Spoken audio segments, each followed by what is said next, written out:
My name is Morgan, and at 35 years old, I never expected to inherit $11 million from my estranged uncle. I was driving home excited to tell my husband Eric the life-changing news when my world literally crashed around me. I woke up in the hospital, my body broken and in agony. Hours passed, then days, but Eric never showed up. When I finally reached him by phone, his words cut deeper than my injuries. Now, as I lay here watching him walk in with his new wife, I never expected her to look at me and scream those words. If you are watching this now, please hit like, subscribe, and let me know where you are watching from, as I share how my life fell apart and came back together in ways I never imagined. My relationship with my Uncle James was complicated at best. He was my father's older brother, but they had a falling out decades ago over the family business. The rift was so deep that our families barely acknowledged each other at rare holiday gatherings. Despite this, I had fond memories of visiting his sprawling countryside estate as a child. Those brief visits always felt magical, with Uncle James showing me his collection of rare books and telling stories of his business adventures abroad. Uncle James was a self-made millionaire who built an empire in real estate development. His business acumen was legendary in our small town, but his personal life was notably empty. He never married or had children, throwing himself completely into his work instead. What I did not know until much later was that he had been secretly keeping tabs on me through the years. "You remind me of myself at your age," he once told me during one of our rare meetings when I was 12. "Smart, stubborn, and not afraid to speak your mind." After I graduated college and moved away, Uncle James began sending me birthday cards and occasional letters. I would respond politely, but briefly, unsure how to bridge the family divide. The letters contained mundane updates about his life, business insights, and occasional questions about mine. I never realized he was carefully building a connection with me, the niece he barely knew. 6 months before the accident, Uncle James was diagnosed with advanced heart disease. When I heard the news from a distant cousin, I decided to visit him at the hospital. I remember how frail he looked, a shadow of the imposing figure from my childhood, yet his eyes lit up when I walked into the room.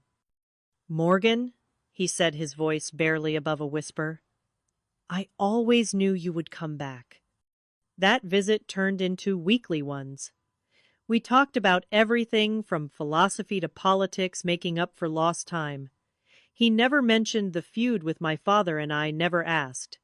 It was as if we had silently agreed to start fresh. "Life is too short for grudges," he told me during one of our last conversations. I learned that lesson too late. 3 months later, he passed away peacefully in his sleep. I mourned him more deeply than I expected to. As for Eric, our love story began 7 years ago at an art exhibition in downtown. I was there writing a piece for the local lifestyle magazine where I worked. Eric was one of the featured artists, his abstract paintings drawing considerable attention. He had this confidence about him, a passion when he spoke about his work that was magnetic.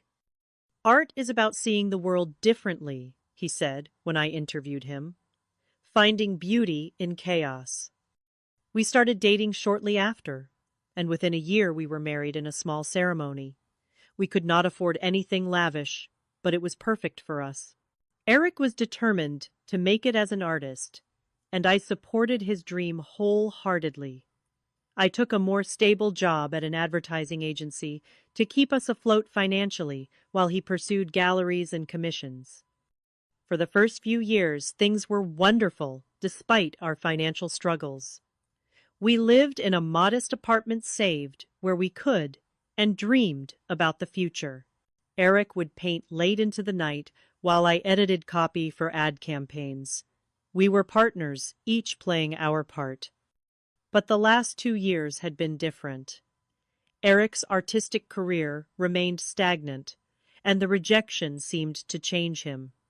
He became moody, withdrawn, and sometimes disappeared for hours, without explanation. When questioned, he would snap that he needed space to think or was networking with other artists. Our bank account dwindled as he invested in expensive materials for projects that never seemed to materialize. You just do not understand. The artistic process became his standard response to any questions about money or his whereabouts. I was at work when I received the call from Benjamin Harrison, Uncle James's attorney. Morgan Wallace. This is Benjamin Harrison. I'm handling the estate of James Wallace. Would you be available to come to my office today? I agreed, expecting perhaps a small memento or letter. When Benjamin slid the will across his desk, I nearly fell out of my chair. Uncle James had left me everything. His entire estate valued at $11 million plus the family property. He revised his will after your reconciliation, Benjamin explained. He was quite impressed with how you had built your life on your own terms. Attached to the will was a letter in Uncle James's handwriting. Dear Morgan, if you're reading this, I've moved on to whatever comes next. I've watched you grow from afar, admiring your determination and kind heart. You have the same spark I once had, but with the wisdom I lacked. This money is a tool, not a solution. Use it well, be happy, and remember that true wealth isn't measured in dollars. With love, your Uncle James. I signed the necessary paperwork in a daze. $11 million. It was an unfathomable amount. I could pay off our debts. Eric could pursue his art without financial pressure. We could buy a house, travel, start a family. The possibilities were endless. On my way out, I stopped at a jewelry store and purchased an expensive watch for Eric, a symbol of our new beginning. I decided not to tell him over the phone.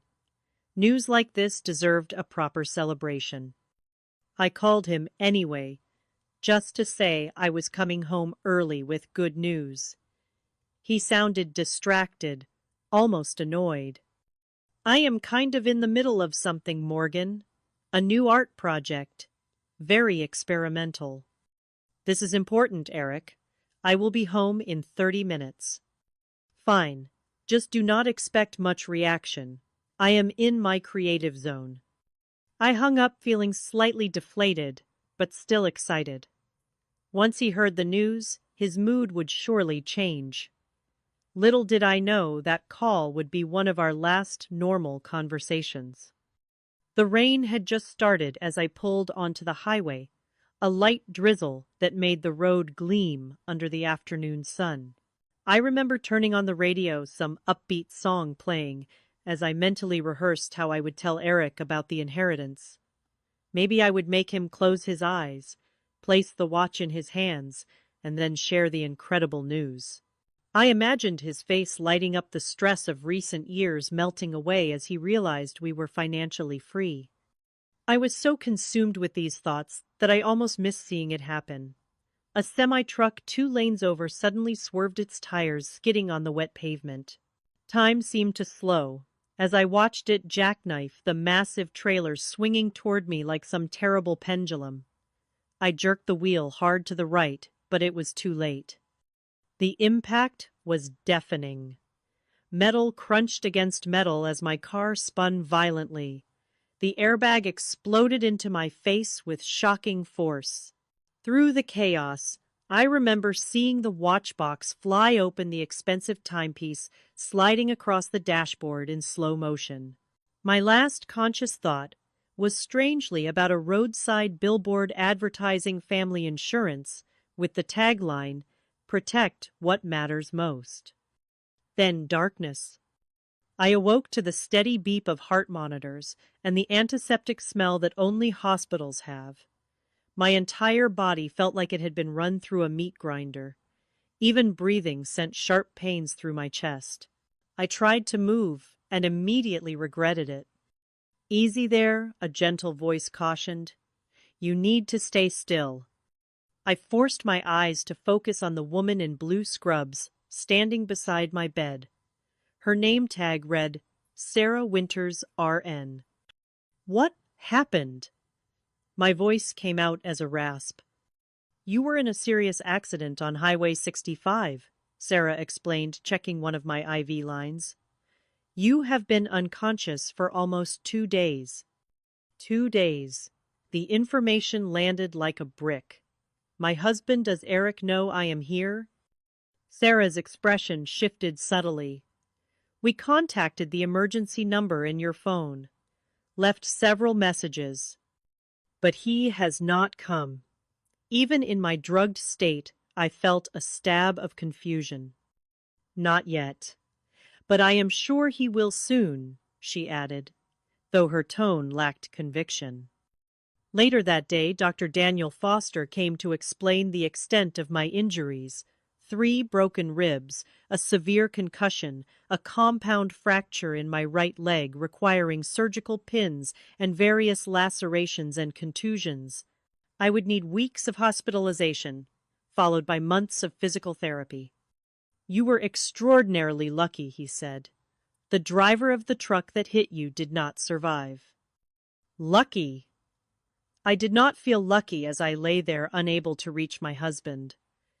I tried calling Eric's phone repeatedly, but it went straight to voicemail. I sent text messages that showed as delivered but remained unanswered. Each passing hour without response amplified my anxiety. Sarah became my primary nurse and increasingly my confidant. She would check on me even when not assigned to my room, bringing extra pudding cups, or just sitting with me when her shift allowed. Still, no word, she asked on the 3rd day, helping me sit up to eat. I shook my head, wincing at the movement. I do not understand. Even if his phone died, he would know something was wrong when I did not come home. On day 4, I finally received a text from Eric Hurd about accident. Really busy with breakthrough project. Will visit when things calm down. No questions about my condition. No offer to help. Just nothing. That does not sound right, Sarah frowned when I showed her the message. Do you have friends who could check on him? I called my friend Melanie, but she sounded strange on the phone, making excuses about why she could not visit yet. When I pressed her about Eric, she quickly changed the subject. By the end of the first week, I had become increasingly suspicious. Using Sarah's tablet, I checked social media and found something that made my blood run cold. Eric had checked in at Artemis Gallery, an exclusive art club known for its wealthy patrons, with a caption about celebrating new beginnings. With shaking hands, I called his number again. This time, he answered. What, his voice was annoyed with music playing in the background. Eric, I am in the hospital. I have been here for a week. Where are you? A pause. Look, Morgan, I am in the middle of something important. More important than your wife being in critical condition. Another pause, longer this time. When he spoke again, his voice had changed, become colder. I do not have time or money for a loser, Morgan. Some of us are moving forward with our lives. The phone went dead. I stared at it in disbelief, tears streaming down my face. What did he mean, loser? I had just inherited $11 million, and more importantly, I was his wife, injured and alone. Sarah found me sobbing an hour later and immediately called for a sedative. As the medication took effect, dulling both physical and emotional pain, one thought kept circling in my foggy mind. Something was very, very wrong. The days following Eric's cruel phone call were the darkest of my life. I refused food, barely slept, and cried until I had no tears left. The physical pain of my injuries paled compared to the emotional devastation. 7 years of marriage, and this was how it ended. With a dismissal so cold, it felt like talking to a stranger. Sarah became concerned enough to call in Dr. Jessica Parker, the hospital's psychologist. A petite woman with kind eyes and a no-nonsense attitude, Jessica did not offer empty platitudes. What you are experiencing is trauma on multiple levels, she explained during our first session. Physical injury, emotional betrayal, and the shock of sudden abandonment. It is normal to feel like you are drowning. Did he know? I asked aloud, not really expecting an answer. About the money, I mean. What money? Jessica asked. I had not told anyone at the hospital about my inheritance. It seemed unimportant compared to everything else happening. But now I wondered if it was the key to understanding Eric's behavior. I inherited $11 million the day of my accident, I explained. I was on my way to tell Eric when the crash happened. Jessica's eyebrows shot up. That certainly adds another dimension to consider. 2 days later, Melanie finally visited. She entered my room cautiously, clutching a small bouquet of flowers and looking everywhere but at me. "You look terrible," she blurted, then immediately grimaced. "Sorry that came out wrong." "Why have you been avoiding me?" I asked directly. The medications had dulled my capacity for social niceties. Melanie sat heavily in the visitor's chair, flowers forgotten in her lap. I did not know what to say, Morgan. Everything is so messed up. Tell me what is going on with Eric. She fidgeted with her wedding ring, twisting it nervously. He is with someone else now, a woman named Vanessa. The words hit me like another car crash. What do you mean with someone else? We are married. He has been telling people you did not survive the accident, she whispered, tears forming. He held a small memorial gathering at your apartment last week. I could not bring myself to go. The room seemed to tilt sideways. He told people, I am dead while I am lying here in the hospital.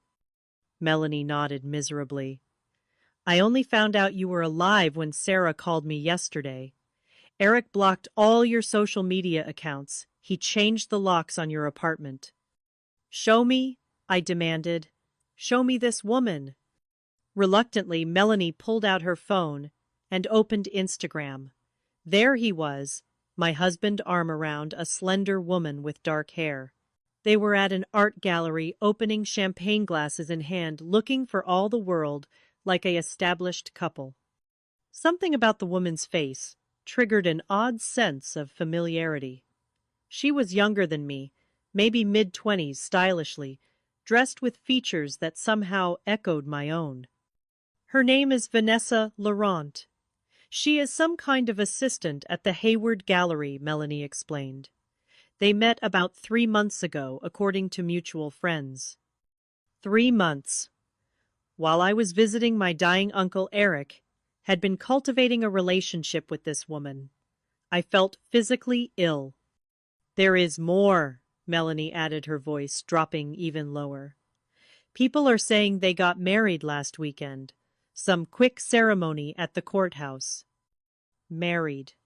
My husband had declared me dead and married another woman within days of my accident. The betrayal was so enormous I could not process it. Sarah, who had been hovering nearby, stepped in when she saw my heart rate monitor spiking dangerously. I think that is enough for today, she said, firmly guiding Melanie toward the door. I am so sorry, Morgan, Melanie called back. I should have told you sooner. After she left, Sarah sat with me, her presence steady, as I tried to make sense of what I had learned. You need legal help, she said finally. This is not just betrayal, it is fraud. She was right. With her assistance, I called Benjamin Harrison the next morning. Morgan, I was beginning to worry, the attorney said. I have been trying to reach you about some concerning developments. Let me guess, I said bitterly. My husband has been asking about my inheritance. More than asking. He came to my office, claiming to be your next of kin, saying you had passed away in an accident. He brought marriage certificates and what appeared to be death documents, though they did not pass closer inspection. He is trying to steal my inheritance, I said, the pieces finally clicking into place. It appears so, and he is not working alone. He brought a young woman with him who he introduced as your sister, claiming she should have partial inheritance rights. I do not have a sister, I said automatically, then froze. What was her name? Vanessa something, French surname. My mind raced. The familiar face, the resemblance people had noted between us. The timing of her appearance in Eric's life, just as Uncle James's health had begun to fail. Benjamin, I need you to do some digging into this woman's background, and I need you to come to the hospital tomorrow. I think my husband is planning something, and I need to be prepared. That night, I barely slept, my mind piecing together the fragments of this bizarre puzzle. How had Eric known about the inheritance before I told him why choose a woman who resembled me to play this con? And why did she look so familiar to me beyond just the physical resemblance? By morning I had a sickening theory forming one so twisted I could barely contemplate it. I asked Sarah to set up a small camera in my room ostensibly for security purposes. Then I sent a text to Eric's phone from Melanie's number, which she had let me borrow. I know about the inheritance. Morgan is awake and remembers everything. You need to fix this before she talks. The response came within minutes. We'll handle it today. Delete this message. They were coming, and I would finally get some answers. I spent the morning preparing myself both mentally and physically for the confrontation to come. Sarah helped me sit up properly in bed and adjust my appearance so I looked slightly more vulnerable than I actually felt. Dr. Jessica coached me on maintaining emotional control, regardless of what might be said. Remember, you hold the power here, she reminded me. No matter what he says or does, he cannot take that from you unless you allow it. Benjamin arrived at noon, briefcase in hand, and stationed himself in the chair by the window where he would not be immediately visible to anyone entering. The small camera Sarah had set up was discreetly recording its tiny lens aimed at the foot of my bed. "Are you certain you want to do this today?" Benjamin asked. Concerned about my still fragile condition, we could handle this through proper legal channels. "I need to see his face," I replied. "I need to understand why." At precisely 2 in the afternoon there was a knock at my door. My heart rate spiked, the monitor betraying my anxiety, despite my composed exterior. Sarah squeezed my hand once before stepping back to stand near the bathroom door. Eric entered first, dressed in an expensive-looking blazer I had never seen before. His hair was styled differently, and he wore a new watch that probably cost several $1,000s. The transformation from struggling artist to affluent sophisticate was jarring. His expression as he saw me was not surprise or relief, but annoyance quickly masked by false concern. "Morgan," he said, his voice theatrical, "you are awake. We have been so worried." "We?" I asked, my voice steadier than I felt. He glanced back toward the doorway, gesturing impatiently. A slender figure stepped into the room but remained partially hidden behind him. I could only see a glimpse of dark hair and a designer dress. "You remember Vanessa, of course," he said smoothly. "Your cousin's daughter." I said nothing, watching as he moved further into the room, his confidence growing with each step. He had always been an actor at heart, convincing in whatever role he chose to play. Today, he had cast himself as the concerned husband. "The doctors say your memory might be affected by the accident," he continued. "So many things have happened while you have been unconscious." "Like you telling everyone I was dead?" I asked quietly. His step faltered momentarily before he recovered. "A terrible misunderstanding. When they first brought you in, they thought you might not make it. I was devastated. Some people misinterpreted my grief. And the new apartment. The art gallery celebrations. The marriage license." His eyes narrowed, slightly calculating. "You have been listening to gossip, darling. Not good for your recovery. What matters now is getting you well and sorting out the financial aspects of your situation. He pulled some papers from his inner pocket. The doctors mentioned you might not be able to handle your affairs for some time.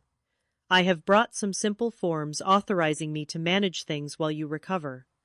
I almost had to admire the performance. If I had been heavily medicated or confused, I might have believed his concerned act. But I could see the coldness behind his eyes, the impatience in the way he held out the papers. You mean the $11 million I inherited? I asked bluntly. His expression flickered surprise, quickly masked. You remember that? Yes, of course. Such a blessing, but also a responsibility. In your condition, the stress of managing such funds could impede your recovery. How thoughtful of you to worry about that. He smiled, mistaking my calm for compliance. I have always had your best interests at heart, Morgan. Is that why you blocked my social media accounts? Changed our apartment locks? Told my friends I was dead? Eric's facade began to crack. You are confused. The medication. Show her the video, Benjamin said suddenly, standing up from his chair. Eric spun around, genuinely startled.